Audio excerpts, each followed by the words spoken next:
Vasishta's Yoga, Part 5. The Story of Punya and Pavana. Vasishta continued, O Rama, in this connection there is an ancient legend which I shall narrate to you. In the continent known as Jambudvipa, there is a great mountain known as Mahendra. In the forests on the slopes of that mountain, many holy men and sages lived. They had, in fact, brought down onto the mountain the river Vyoma Ganga or Akasha Ganga for their bathing, drinking, etc. On the bank of this river there lived a holy man named Dhirga Tapa, who was, as his name implies, the very embodiment of ceaseless austerity, or tapas. This ascetic had two sons, named Punya and Pavana. Of these, Punya had reached full enlightenment, but Pavana, though he had overcome ignorance, had not yet reached full enlightenment, and hence he had semi-wisdom. With the inexorable passage of invisible and intangible time, the sage Dhirgatapa, who had freed himself from every form of attachment and craving, had grown in age, and even as a bird flies away from its cage, abandoned the body and reached the state of utter purity. Using the yogic method she had learnt from him, his wife too followed him. At this sudden departure of his parents, Pavana was sunk in grief and he wailed aloud inconsolably. Punya, on the other hand, performed the funeral ceremonies but remained unmoved by the bereavement. He approached his grieving younger brother, Pavana. Punya said, Brother, why do you bring this dreadful sorrow upon yourself?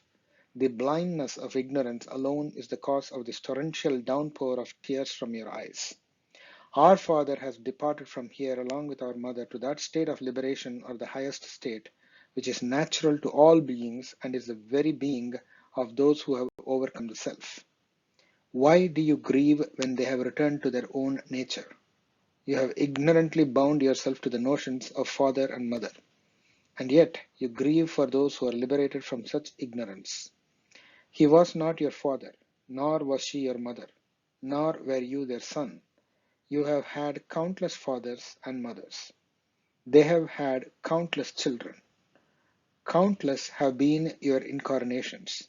And if you wish to grieve over the death of parents, why do you not grieve for all those countless beings unceasingly?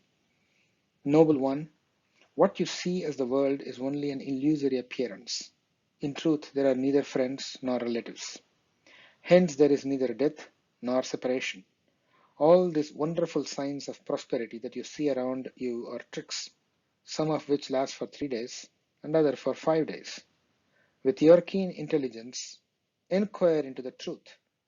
Abandon notions of I, you, etc., and of he is dead, he is gone, etc. All these are your own notions, not the truth.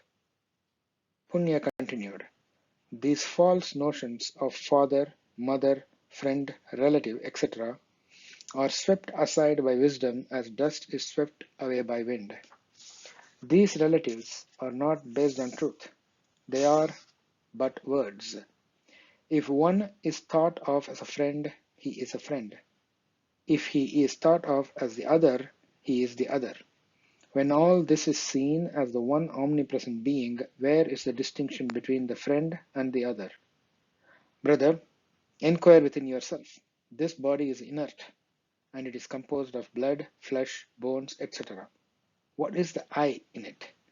If you thus inquire into the truth, you will realize that there is nothing which is you, nor anything which is I. What is called Punya or Pavana is but a false notion.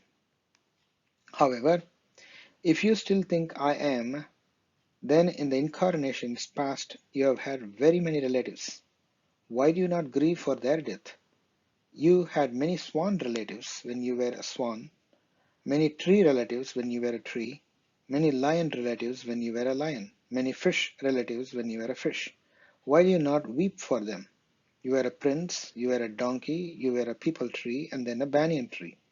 You were a brahmana, you were a fly and also a mosquito. You were an ant. You were a scorpion for half a year, you were a bee, and now you are my brother.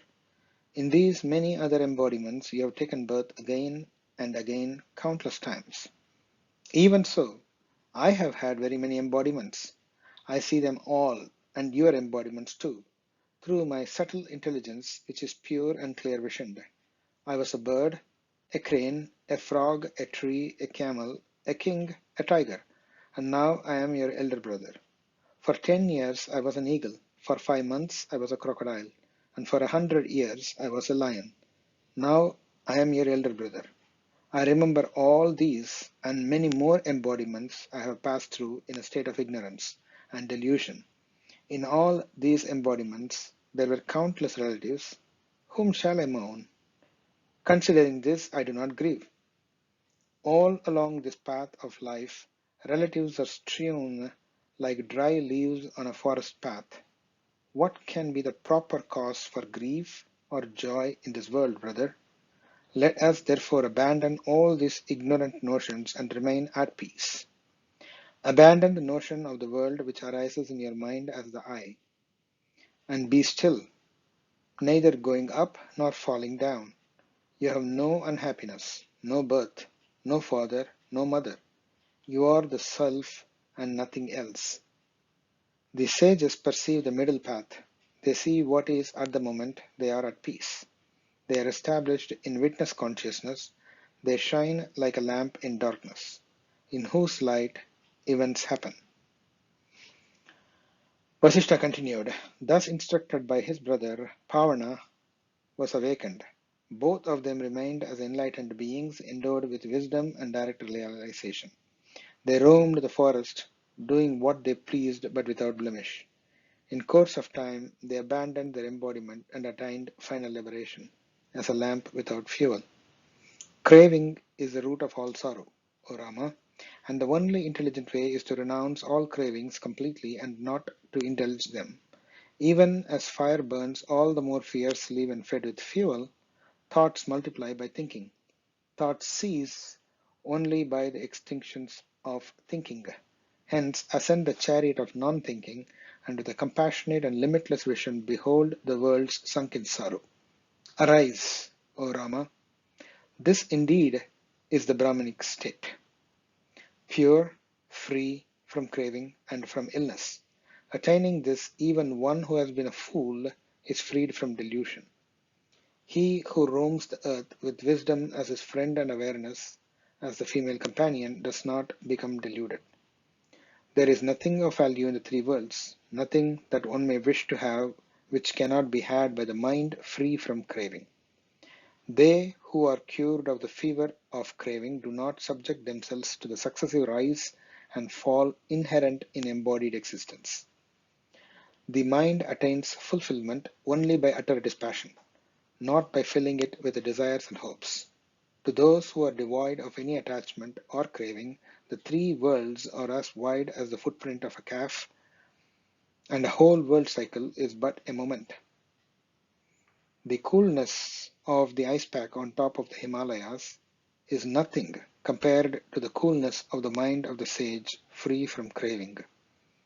The light of the full moon is not as bright, nor is the ocean as full, nor the face of the goddess of prosperity as radiant as the mind free from craving.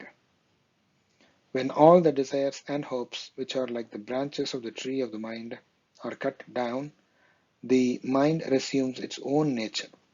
If you resolutely deny refuge to these hopes and cravings in your mind, then there is no fear for you. When the mind is free from movements of thought, which are motivated by hopes or cravings, then it becomes no mind.